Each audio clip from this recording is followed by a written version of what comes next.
This video is going to be a tutorial on how to set up the suspension on your mountain bike. This won't be a 90-second overview because I want this to be fairly comprehensive. But if you're familiar with my YouTube channel, you'll know that's my MO anyway. A lot of people are intimidated about suspension setup, thinking that you have to be a motocross mechanic to do it right. That's not really the case. It's fairly straightforward, so in this video I'm going to break it down and try to make it easy for you. Let's get started. The only thing that you'll need to do this service is a shock pump and a tape measure, and preferably a tape measure in metric units.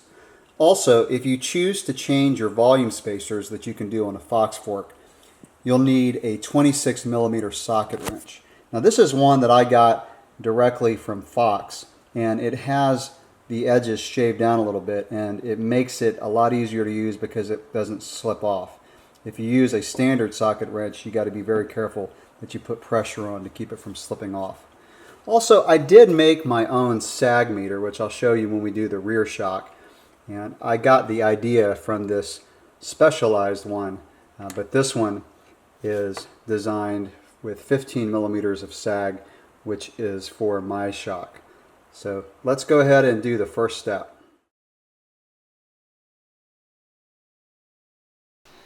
The first step in setting up your suspension is setting the sag on both the front shock and the rear shock. Sag is the amount the suspension compresses under normal rider weight, so when you're just sitting on the bike. Now when you set your sag, you want to do that fully kitted up. You want to have your camelback on if you wear a hydration pack. If you carry a water bottle in your jersey, you want to have that. So you want to be weighted down just like you would be when you're riding. Now Fox recommends 15 to 20% sag for the front fork and 25 to 30% sag for the rear shock. Oftentimes included with the suspension or a new bike will be an owner's manual that has a reference point of where to start. For example, for my rider weight, Fox recommends starting off with about 65 psi. If you don't have that owner's manual, usually you can go on the website. And let me show you Fox's website where they show a chart with how much sag to use in the fork and the rear shock. So this is the chart that I have pulled up on my iPad on Fox's website. And I'm using a 34 float fork, and my rider weight is between 140 and 150 pounds. So it says for that fork I should start with 68 psi. And the table listed on Fox's website for the shock doesn't have psi ratings because different suspension uses different leverage ratios, which means the pressure isn't going to be as straightforward as a fork. But it does show your sag as far as how plush you want it. So 25% sag will be firm and 30% will be fairly plush. To set the sag on an air fork, we're going to remove this top cap, and on the Fox forks, and I believe Rock Shocks as well, it's on the left side of the fork. So we're going to take that aside, and we're going to thread our shock pump onto the fork to set the PSI. So with that top cap removed, you can see that we have a Schrader valve where the shock pump goes. And in case you're wondering about using a standard floor pump, you cannot do that. Floor pumps are high volume, lower pressure, whereas shock pumps are a lower volume but a high pressure. Alright, I've got my shock pump on, and looks like I have about 70 psi, so I'll let about 5 out. I'm going to get it down to about 65. And on your shock pump, you have a button that you can press to let a little air out. Just do a little bit at a time. So that's 65. Now I'm going to check my sag. Before you check your sag, make sure that the high-speed compression, also referred to as your lockout, which on the Fox forks is on the right side, make sure that's all the way open, and that would be all the way counterclockwise as far as it'll go. To check the sag, you're going to need something to hold on to, and I like doing this next to my workbench. It provides a really good surface for me to do this. So get on the bike, again, make sure you have your camelback on if you wear one. And what I'm going to do is I'm just going to cycle the fork, kind of get the stanchions loosened up inside those seals, especially this one since it's a new bike. And then I'm going to slide the O-ring down on the stanchion tube all the way to the bottom.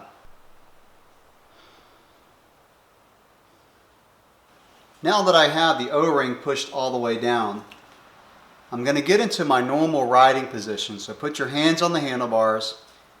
Again, you should have your water bottle or Camelback or whatever you use. If you carry one on you, have it on your body. And just sit in that position for about 5 or 10 seconds. And one trick that I do is I lock out the fork, and then I can just kind of pull up a little bit on the stem to put a little gap between the seal and the O-ring down there. And then very carefully get off your bike. I'm pushing down on my workbench so I don't put any more weight on the front. And then the fork will return back to its normal travel and we'll measure the sag. Now this fork is a 150 millimeter travel fork. And if you weren't quite sure, you can measure it. And it's going to go from the seal down here all the way up to almost the top of the crown. Obviously the suspension is not going to compress all the way. So even though that goes almost to 160 millimeters, I know this is a 150 millimeter travel fork. So with the 150 millimeter travel fork, 15% sag would be about 22 millimeters and 20% sag would be 30. So what I'm going to go for is I'm going to try to go a little bit closer to 30, so about 28 millimeters of sag. So you can see my O-ring only went to about 17 millimeters. So I've got to let a little bit of pressure out of this fork to give me more sag. So if the O-ring is a little bit too low, in other words, you don't have enough sag, you're going to let some air out. If the O-ring were up too high and you've got too much sag, you're going to need to add some air. So I'm going to let out about 5 psi. So I'll hook my shock pump back up. And by the way, you can leave the shock pump attached to your fork or your shock while you're setting the sag, but I just don't like it banging around on my new bike while I do this. And when you hook a shock pump up, you're going to lose about 5 psi into the hose. So even though I set this about 68 or so, it dropped down to about 60.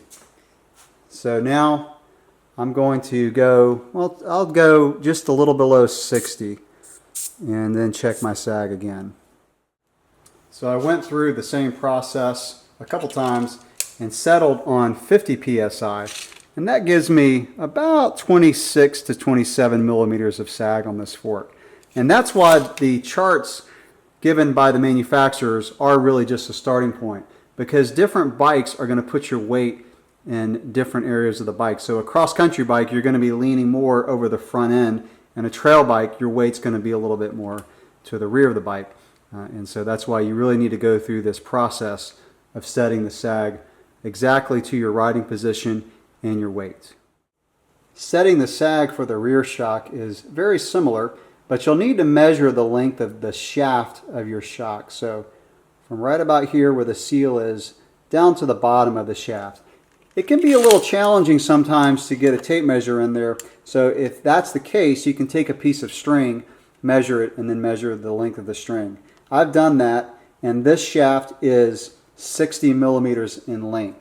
So I'm going to go for about 27% sag on this, and that is about 16 millimeters of sag. So I want the O-ring to be 16 millimeters from the top of the shaft at this seal down to where the O-ring is. And this is where I'm going to use this little tool that I made. And I've made a gap that's 15 millimeters, so I'm going to go just below that gap. This is one that I used on another bike. But that's just kind of a measuring tool that you can use if you want to do that instead of trying to stick a tape measure in there. So let's get on the bike and I will check the sag on this shock. All right, just like we did for the front, we're going to lean up against something. I'm putting the weight of my body on my hand on my workbench, which makes this a lot easier.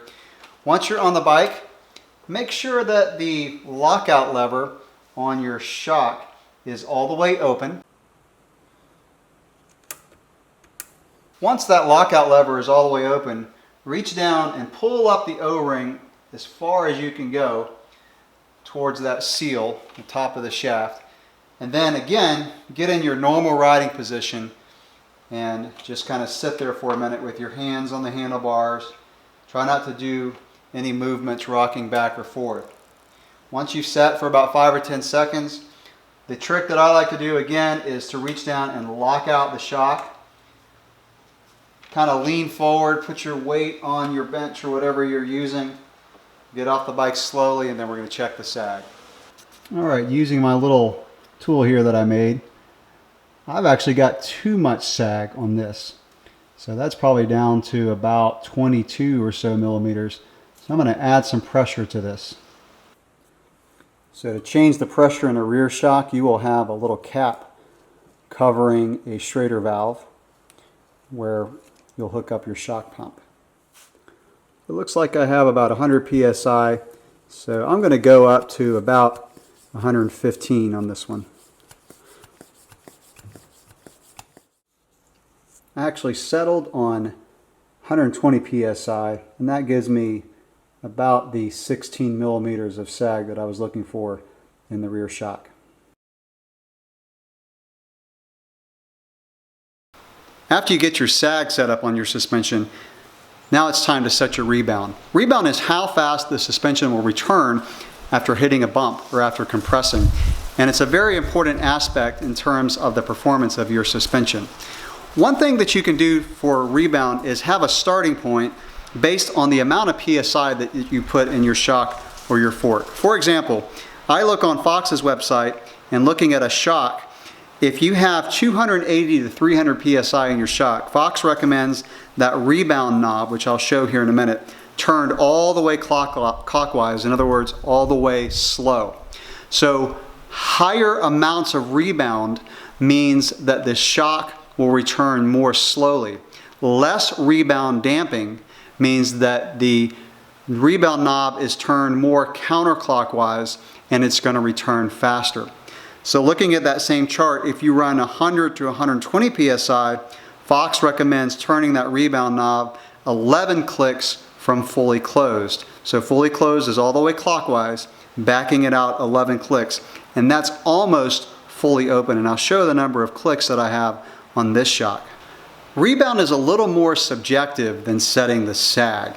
It's going to depend on your preferences and your riding style. For example, if you do a lot of jumping where the suspension compresses really hard, you don't want it to return too quickly and buck you off the bike. So you're going to want more rebound damping, turning that rebound knob more clockwise.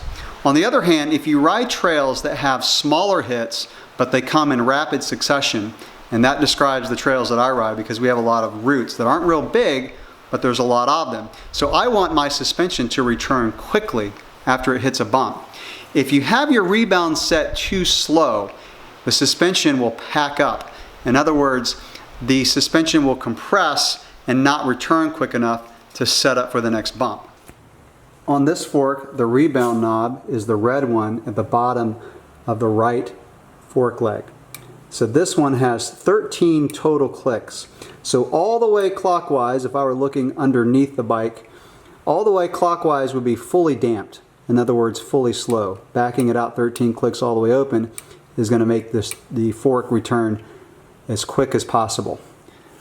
Likewise, on the rear shock, you have a rebound knob that's also red, and this one has about 14 clicks. So again, all the way counterclockwise is fully open, all the way clockwise is closed. So I have the rebound knob on the front fork all the way open, all the way counterclockwise, and the fork returns really quickly. Now I'm going to turn it all the way closed and we'll see how slow it returns. So now with the fork fully damped, that red knob turned all the way clockwise, I press down and quite a bit slower. When I did this on my cross-country bike, it took literally about a second for the fork to return. So this one isn't quite as dramatic, but it is a lot slower returning than with it fully open.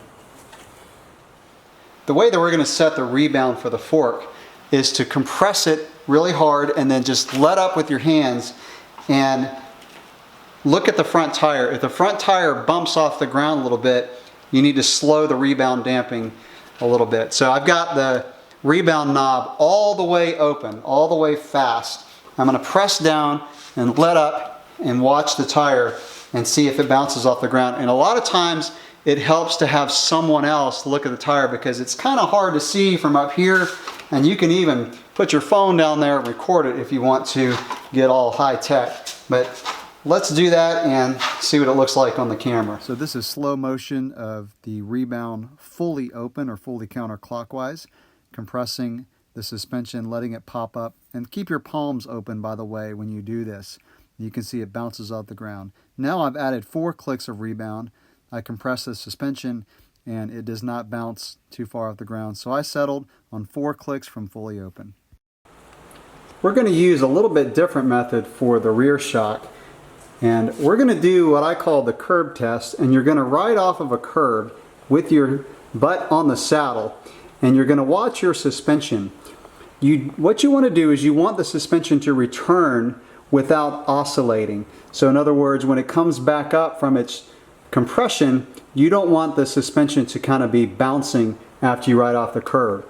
So we're going to set the Rebound knob fully open all the way counterclockwise, so that's fully fast. We're going to ride over a curb and watch the suspension. So let's see what that looks like. And I don't have any curbs in my neighborhood, so I'm going to improvise with this. All right, the first time I did this was with the Rebound fully open or fully counterclockwise, also known as fully fast. And you can see how the shock oscillated quite a bit when it returned. Now I'm going to add 3 clicks from fully open, so turning it clockwise 3 clicks, and you can see the shock still oscillates some when it returns. It's slowing down a little bit. Now this is with 5 clicks from fully open, still getting a little movement when it returns. And now I'm going to add 7 clicks. So this right here is with 7 clicks, and you can see when it returns it does not oscillate. Now because I know I like a faster Rebound, I backed it out 2 clicks, so I settled on 5 clicks from fully open, again because I like a fast Rebound. So that's how you want to get your Rebound set, and then you're probably going to want to make some adjustments on the trail. So if you're out riding and you feel like the suspension is just kind of pogoing too much, you're kind of out of control because the suspension is returning too quickly, just turn that Rebound knob clockwise a couple clicks and slow it down a little bit. On the flip side, if you feel like your suspension is not active enough, it's not lively enough and returning quick enough to set up for the next bump, then you're going to want to slow down or speed up your Rebound and decrease the Rebound damping by turning that red knob counterclockwise a couple of clicks. And after a couple rides, you should have it set the way you want it. The final step to setting up your suspension is somewhat optional if you have a Fox fork. Fox has volume spacers inside both the fork and the shock. I've never changed the ones in the shock, but I've done the ones in the fork, and that's what I'm going to show how to do in this video.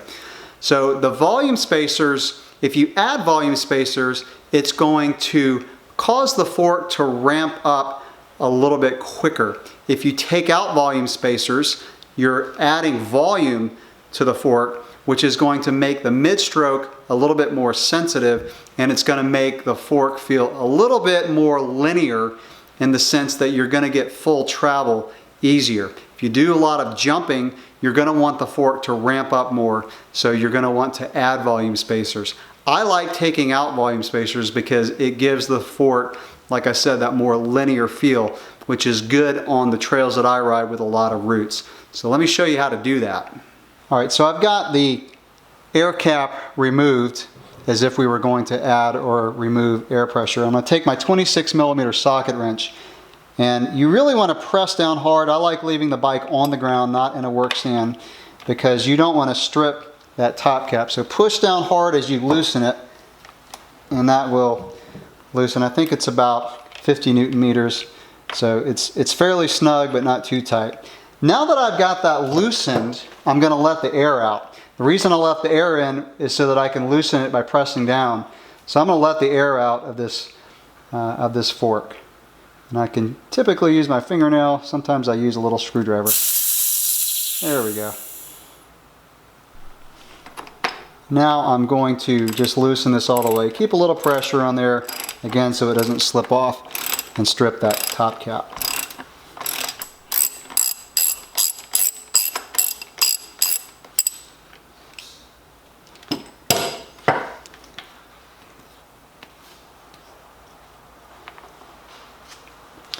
Alright, so this one comes with 2 volume spacers, these little green spacers, and these just kind of interlock together.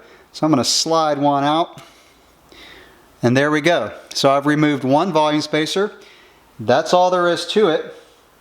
And you're going to just thread this back in and add whatever pressure you settled on. I had settled on 50. So I'm just going to thread this back in, and we'll add the air.